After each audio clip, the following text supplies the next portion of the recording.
What are the major factors you should know when considering to file bankruptcy? There are three major factors in deciding whether to file bankruptcy. Those three major factors are your debts, your assets, and your income. Most people contact me because they feel overwhelmed by the amount of their debt. Well, debts break into a couple different categories.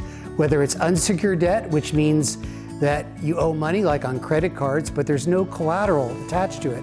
Or there's secured debt, like a car to a loan. Or you might have judgments filed against you, and the judgments have been recorded in the local county.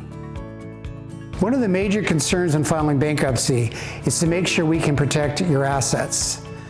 And under different bankruptcy exemptions, some assets are protected while others are not protected.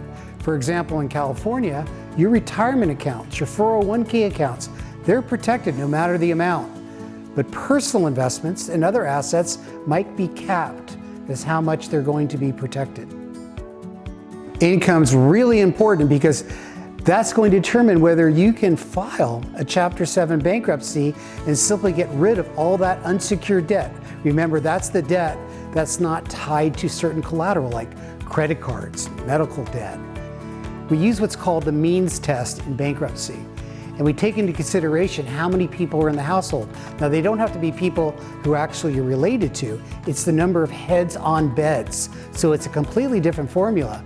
And based on that number, will determine what amount of income you're allowed to earn, whether you can file a Chapter 7 bankruptcy and discharge all your unsecured debt, or whether you have to file a Chapter 13 bankruptcy and come into a payment plan. So if you're interested in filing bankruptcy, or you just have a question about the debt, or whether you can protect a certain asset, or whether you're qualified with your income, call me, reach out to me, and I will help guide you through the process.